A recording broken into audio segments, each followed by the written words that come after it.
After we have served this great divided world, God's bliss and oneness are our inborn right. A date is fixed in the calendar of the unknown, an anniversary of the birth of God. Our soul shall justify its checkered walk. All will come near that now is naught or far. These calm and distant mights shall act at last.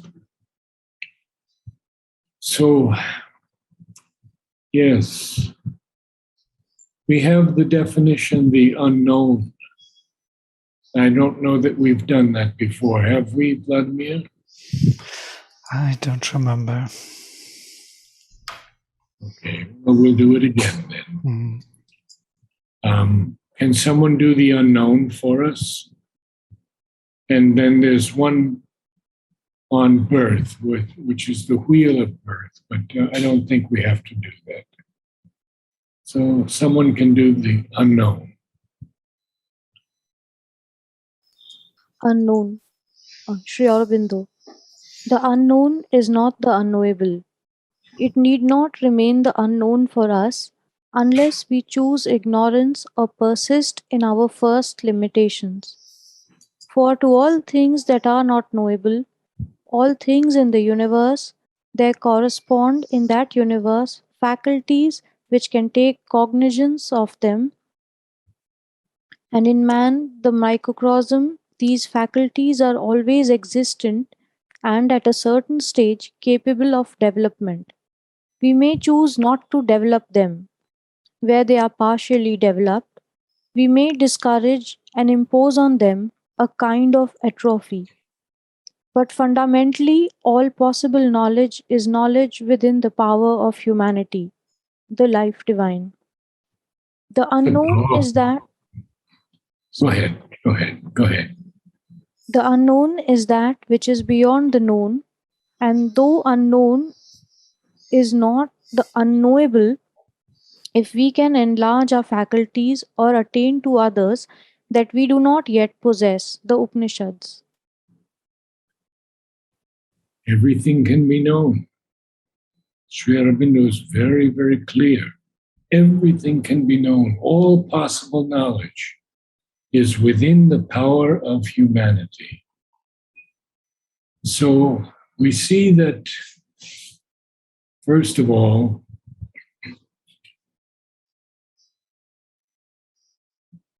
a date is fixed in this calendar of the unknown. And that date is an anniversary of the birth sublime, in which our soul shall justify its checkered walk. Now, a checkered walk, we know what a checkerboard is, or a chessboard. But here, checkered means marked by different shifts and changes, sometimes dubious episodes, sometimes diversified. So we know that our walk is not straight ahead to the divine, because very few have done that thus far. And then all will come near that now is naught or far.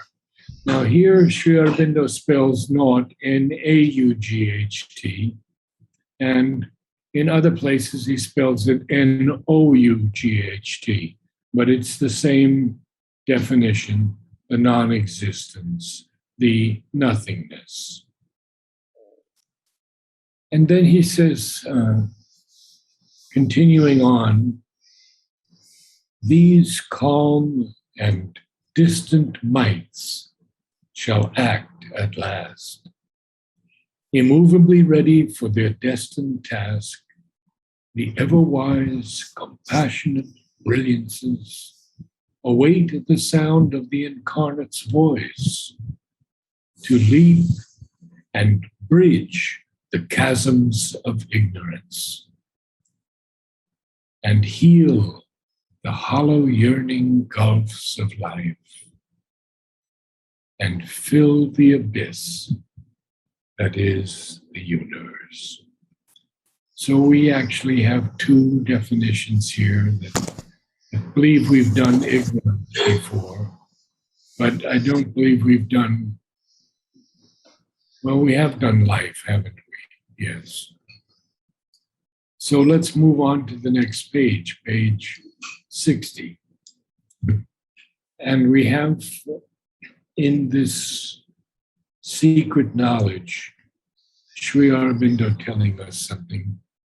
Here, meanwhile, at the spirit's opposite pole, in the mystery of the deeps that God has built for his abode below the thinker's sight, in this compromise of a stark, absolute truth with the light that dwells near the dark end of things, in this tragic comedy of divine disguise, this long, far seeking for joy ever near.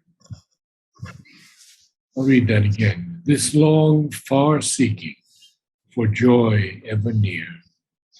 In the grandiose dream of which the world is made, in this gold dome on a black dragon base, the conscious force that acts in nature's breast, a dark-robed laborer in the cosmic scheme, a dark-robed laborer in the cosmic scheme, a dark-robed laborer in the cosmic scheme, carrying clay images of unborn gods, executrix of the inevitable idea, hampered, enveloped by the hoops of fate, patient trustee of slow, eternal time, absolves from hour to hour her secret charge. A very, very long sentence with many definitions. So I don't believe we've done spirit. Could someone read the spirit? It's very important. Capital S for spirit. Even the dictionary calls it a supernatural, incorporeal being. But Sri Aurobindo has much more to say about it. Who will read for us? I can read it. Good. Sri Aurobindo. The spirit is the consciousness above mind, the Atman or self, which is always in oneness with the divine. Letters on Yoga. What we mean by spirit is self-existent being with an infinite power of consciousness and unconditioned delight in its being. Essays on the Gita. I think there were two things. As you read Sri Aurobindo, we have to get into the flow of his writing. So the first one is the spirit is the consciousness above mind. So to read it that way is more correct than saying the spirit is the consciousness above mind. Or in the second one, what we mean by spirit is self-existent being. You see the difference in the accent? Yes. Good. Very good. Should I read them again? Please. The spirit is the consciousness above mind, the Atman or self, which is always in oneness with the divine. Letters on Yoga. What we mean by spirit is self-existent being with an infinite power of consciousness and unconditioned delight in its being. Essays on the Gita. The spirit is an essential entity or consciousness which does not need to think or perceive, either in the mental or the sensory way, because whatever knowledge it has is direct or essential knowledge. Letters on Yoga. Spirit is the soul and reality of that which we sense as matter. Matter is a form and body of that which we realize as spirit, the life divine. So clear. Spirit is the soul and reality of matter. But matter is a form and body of that which we realize as spirit. Carry on. The nature of the spirit is a spacious inner freedom and a large unity into which each man must be allowed to grow according to his own nature, the human cycle. Spirit is the crown of universal existence. Matter is its basis. Mind is the link between the two. Spirit is that which is eternal. Mind and matter are its workings. Spirit is that which is concealed and has to be revealed. Mind and body are the means by which it seeks to reveal itself. The synthesis of yoga. The spirit is the supreme being in his infinite consciousness, and the supreme nature is the infinity of power or will of being of the spirit. Essays on the Gita. The spirit is the truth of our being. Mind and life and body in their imperfection are its masks, but in their perfection should be its molds. Essays in Philosophy and Yoga. Spirit is a final evolutionary emergence because it is the original evolutionary element and factor, the life divine. Vladimir, would you like to say something on that last line? The final evolutionary emergence. Well, spirit is usually understood as Brahman, and it's quite interesting that Sri Aurobindo brings this element of emergence or evolution into the Brahman, because in Advaitic sense it is always seen as something which is unchangeable. But Sri Aurobindo takes it more in the linguistic way, because Brahman is from root brih, that which is growing, expanding, constantly changing. So there is an element in Brahman which is inherent in this very word of emergence. That is that wave, that mantra, that word which is rising from the depths of the inconscient and manifests here in the divine reality. And in that sense, of course, it is that power. Yes. So we will continue in the mystery of the deeps that God has built for his abode below the thinker's sight. In this compromise of a stark, absolute truth with the light that dwells near the dark end of things. In this tragic comedy of divine disguise, this long, far seeking for joy ever near, in the grandiose dream of which the world is made, in this gold dome on a black dragon base, the conscious force that acts in nature's breast, a dark-robed laborer in the cosmic scheme, carrying clay images of unborn gods, executrix of the inevitable idea, hampered, enveloped by the hoops of fate, patient trustee of slow, eternal time, absolves from hour to hour her secret charge. It is a beautiful, beautiful sentence, a beautiful line. Let's go through it a little bit deeper. In this compromise and in this mystery of the deeps that God has built, and he's built it in this abode that is below the thinker's sight, is very interesting. And it's the compromise of a stark and absolute truth with the light that dwells near the dark end of things. And I'd like to read once again, even if I read it many times. It's so beautiful. Our sense, by its incapacity, has invented darkness. In truth, there is nothing but light. Only it is a power of light either above or below our poor human vision's limited range. For do not imagine that light is created by the suns. The suns are only physical concentrations of light, but the splendor they concentrate for us is self-born and everywhere. God is everywhere, and wherever God is, there is light. This is from the Hour of God.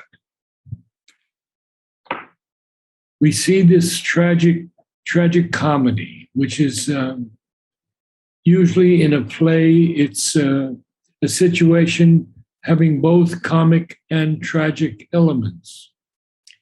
And we can understand this in the human sense because we're always seeking for joy that is ever near us. And in this grandiose dream, and grandiose here is not at all in the pejorative or even in the sense of common usage today, which is negative. Here it always means in Savitri greatness of scope or intent, grand. In this grandiose dream of which the world is made, in this gold dome on a black dragon base, the conscious force that acts in nature's breast, a dark-robed laborer in the cosmic scheme, carrying clay images of unborn gods, executrix of the inevitable idea, hampered, enveloped by the hoops of fate, patient trustee of slow, eternal time, absolves from hour to hour her secret charge. I would like you to say some things, Vladimir, about the dark-robed laborer, the clay images, there is so much here. This black dragon base that supports this gold dome. I think this is also Vedic imagery. Yes. And the Vedic imagery was that the light is, how he beautifully, when you read this passage about light is everywhere, he says. It's only the range to see. So we can see only the intensity above and intensity below, but truly speaking, it is everywhere in some form or another, in a diluted form or in concentrated form, because God is everywhere. So this idea that the light was discovered below, also the intensity of light, the source of light, is the secret of the Veda. And that is where the Panis and a subconscious cave, where all our inspirations and all our revelations are stolen. Whatever we receive from the spirit in this life is stolen by these panis, or the karmendriyas, or the indriyas of sense, of action, the legs, words, feet, all these moving members of our consciousness. When they are activated, they steal the inner perception of the divine, and they hide it within the subconscious cave, which has to be recovered. And this is the whole process, how manifestation came into being. And that's why he says in this golden dome, of a black dragon base, because we must invest light into the darkness, it seems, to convert it or to redeem it and to bring it back to its own full self-awareness, which is the evolutionary path.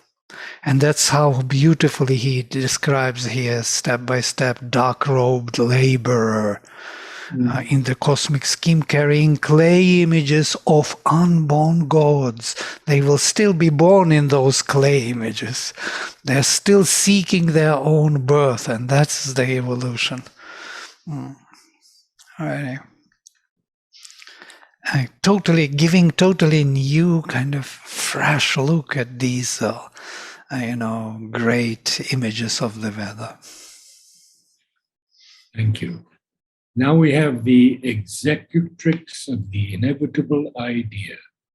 Well, of course, an executrix is a feminine executor, so someone who carries out something.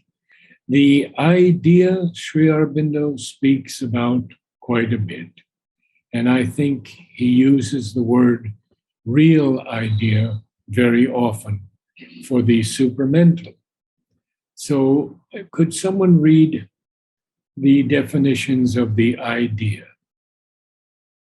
We find it first in two of the articles Sri Aurobindo wrote, among the last things that he wrote in the supramental manifestation. Someone, idea? I'll begin, and then someone, if they can come in, can read the rest. The idea is the realization of a truth in consciousness, as the fact is its realization in power. The idea is not a reflection of the external fact, which it so much exceeds.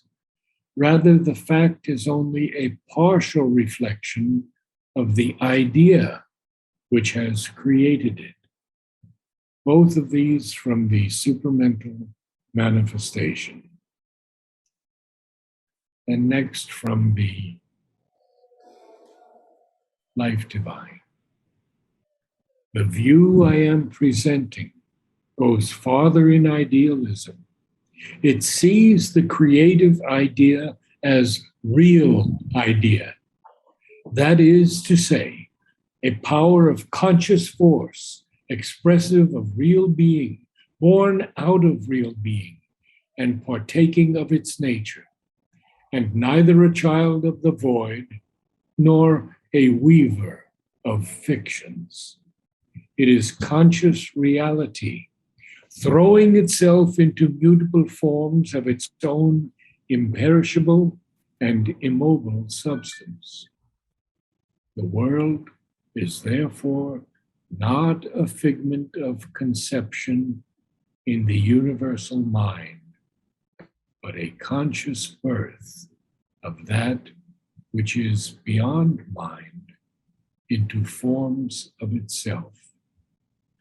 And two more quotes from the Life Divine. In supermind being, consciousness of knowledge and consciousness of will are not divided as they seem to be in our mental operations. They are a trinity, one movement with three effective aspects. Each has its own effect. Being gives the effect of substance, consciousness the effect of knowledge, of the self-guiding and shaping idea, of comprehension and apprehension. Will gives the effect of self-fulfilling force.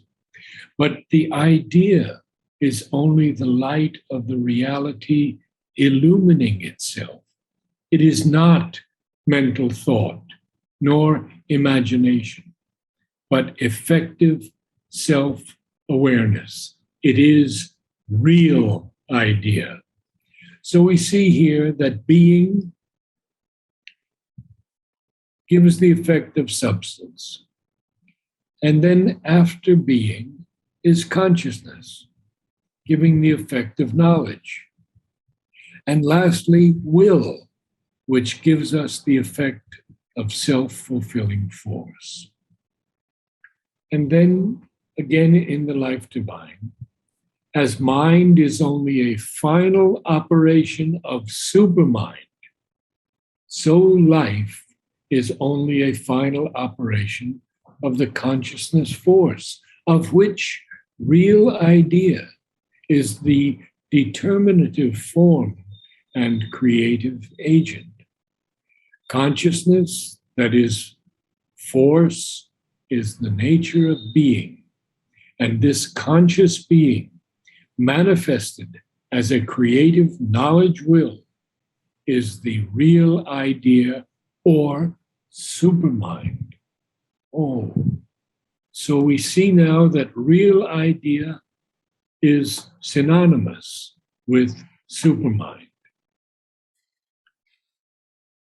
So we see that this force is hampered and enveloped, obviously, by the hoops of fate.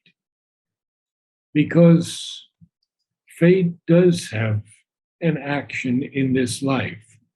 It can be superseded by the grace. It can be eliminated by the grace. And we will see that Savitri does this as we go further into the book. And this creative force absolves from hour to hour her secret charge, this executrix. Now, to absolve something is to clear it off, to discharge it, especially to perform something completely, to accomplish it, to even free from obligations. So she absolves from hour to hour her secret charge.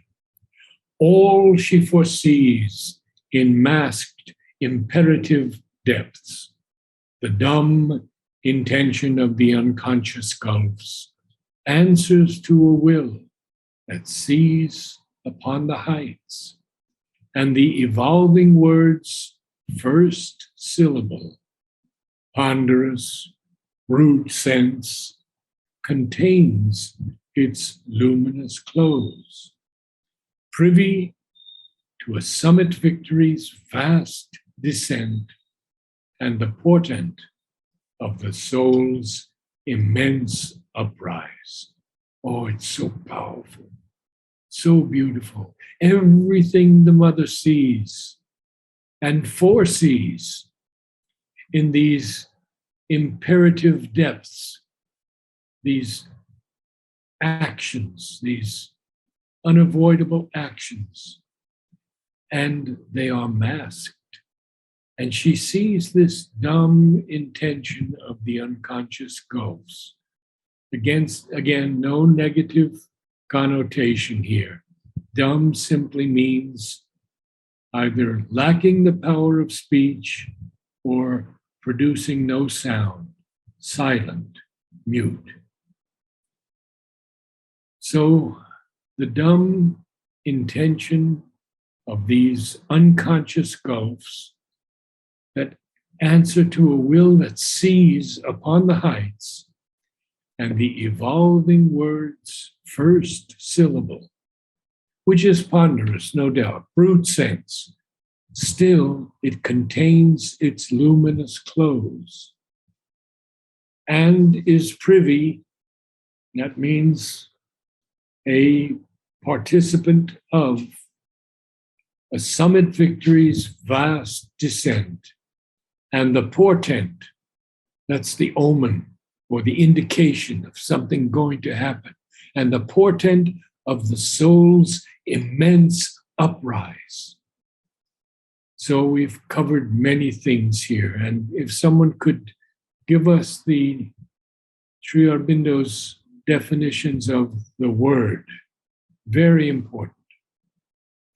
It'll be close to the end of your lexicon. Word. maybe at the end, in fact. Sri Aurobindo, the word is a sound expression of the idea. In the supra-physical plane, when an idea has to be realized, one can, by repeating the word expression of it, produce vibrations which prepare the mind for the realization of the idea. Just one That is, thing I'd like to, excuse me for interrupting you, but word expression here is hyphenated. So one has to read it as one word. One can by repeating the word expression of it. Okay? Carry on. You could begin again from the beginning. Sri Aurobindo, the word is a sound expression of the idea.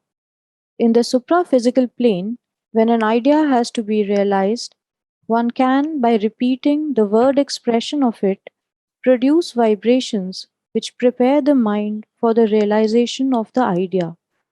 That is the principle of the mantras and of japa. One repeats the name of the divine, and the vibrations created in the consciousness prepare the realization of the divine.